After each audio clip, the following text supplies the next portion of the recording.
Welcome to Star Control. Let's play. Alright, so I need to find out a little more information before I kind of leave our solar system here. Certainly, Captain. What do you need to know? I know all about the facilities. But how can we defeat the Urquan? Be more specific? Well, minerals, I can search around for those myself. How should I deal with aliens? I think I can make those decisions on my own. If you were in my shoes, what would you do? Let's see. You need to build up and balance the strength of your flagship. I would add thrusters up to, say, 5 or 6. Speed is essential in combat, but it would also pay off over the long haul in hyperspace. And if you prefer to avoid confrontation, nothing beats a great pair of legs. I would add turning jets for increased maneuverability. I would add enough weapons to defend yourself if you're caught without escort ships. Your weapons will be underpowered in combat if you don't have at least one dynamo. I guess I'd gather more minerals to build up a good supply of resource units. So basically you told me to go get minerals and upgrade my ship a little bit. These all seem to be pretty much the same things. Well, I guess I could ask you for advice. Depends on whom you meet, doesn't it, Captain? Well, in all seriousness, if you encounter the Ilrath, Vux, Androsynth, or other hierarchy battle thralls, I wouldn't hold out much hope for a peaceful encounter. So if you feel you have the advantage, attack. The resources you will scavenge from the enemy's wreckage are well worth the effort.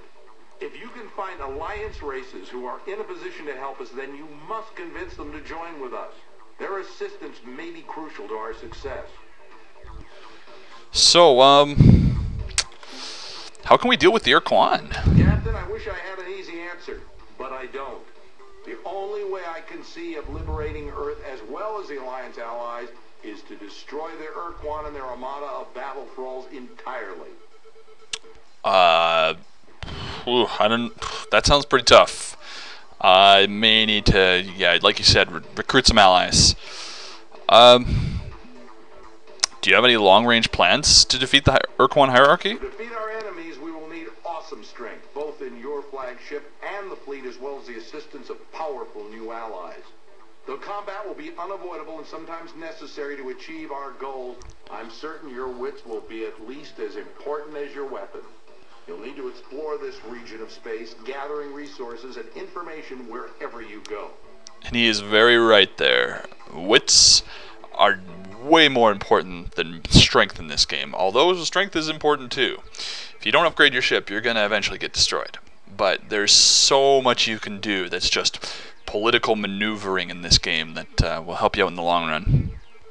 Alright, so how can I make alliances and with whom? Counter an unknown alien race, proceed carefully and diplomatically. We need all the friends we can get, and we certainly can't afford any more enemies. Remember, Captain, with your precursor starship, you hold awesome power. But there will be situations when dealing with an alien race where a carrot will serve better than a stick. First, you must determine what carrot the alien wants. Good point. So, what's the fastest way for us to build up our strength? You need to accumulate enough resources so we can build up your flagship and assemble a strong fleet. I'd also recommend that you acquire blueprints for other more powerful ships than our trusty cruiser. I suspect that aliens will not give you such prints unless you form an alliance with them. Yeah, I guess the Federation of Worlds is a Federation of World at the moment. So, how can we attack the Urquan most effectively? Your ship will be far too vulnerable to permit frontal assault on the Urquan. Even when your ship is at full power, we're faced with the reality that the hierarchy has thousands of ships. You cannot win the fight alone, Captain. You need allies. Also, towards the end of the war, when the hierarchy broke through the Corwood front, we heard rumors that the Urquan had unleashed some kind of super weapon which was unstoppable by normal means. You need to find out if that rumor was true, Captain, because if the Urquan do have such a weapon, we'll have to find some way to stop it, or all our efforts are for naught. Well, how do I find them? I don't know, Captain, but I suspect their battle thralls know more than we do, so I suggest you try to gather information from them, perhaps by force. Well, let's move on to another topic.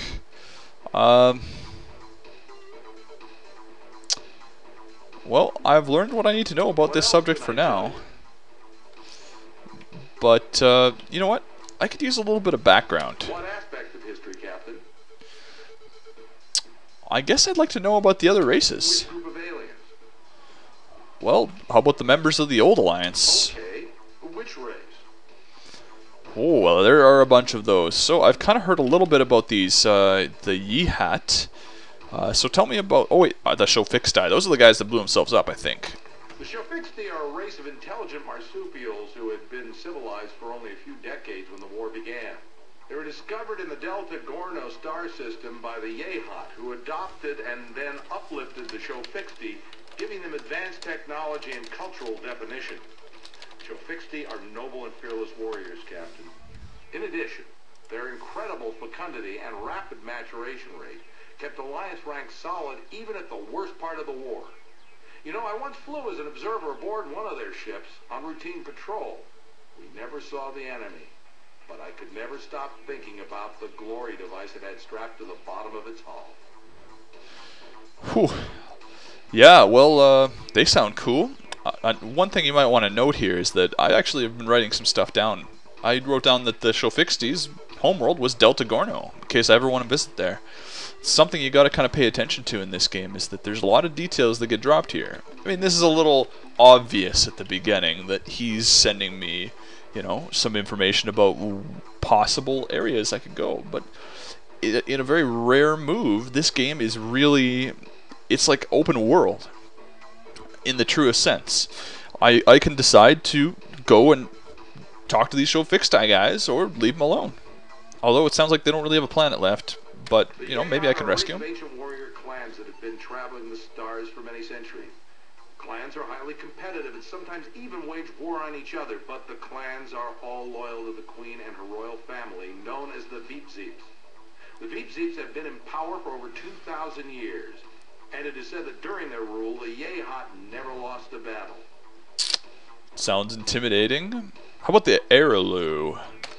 I'd like to think I'm not a bigoted person, Captain, especially when it comes to allies, but there's just something about those Araloo that gives me the creeps. One thing I'll say for them, though, they possess some technique for moving really fast through hyperspace. They never let us know what it was, but sure beats the pants off our fastest ships. Well, what about the Chenjesu Chenjesu? were leaders of the Alliance, even though they refused to accept formally the title. I don't know if their silicon-based biology is just plain superior to our old carbon models, or if their fantastic intellect were the product of an ancient, peaceful culture. Whatever the reason, I'd rather be taking orders from a Chenjesu than any other life form, absolutely. One of the more amazing things about them was they never used hyperwave communicators. They could send messages naturally, and their natural hyperwave receptors were much more sensitive than even our best units. Doesn't tell me too much about them. But I guess it's a starting point. How about the what the heck? The Murmur? We didn't really get much of a chance to learn about those mechanical beings, but I'll tell you what I know. They're the product of a distant, unknown culture who sent a giant factory arc into our region of space many centuries ago. The Mother Arc, that's what the Earth Press called it, churned out millions of robots and finally broke down. I don't know why the Murnaherm didn't repair the Mother Arc. Maybe they can't. My personal guess as to why they were sent here is that they're on the leading edge of a colonization project.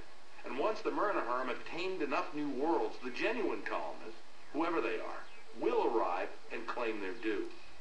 Huh. Interesting little bit of background. I love how well developed pretty much every one of like the something like 30 races in this game that you can interact with are. They've all got really decent characterization, and it's quite a lot of fun. So how about the Cyrene? Most raw recruits saw the Cyrene as nothing more than warm, breathing pin-ups. Warm they are, and yes, they do breathe most magnificently, but Captain, they are far more than simple joy units. The history shows the Cyrene established and maintained a peaceful culture from the Bronze Age through their discovery of starflight.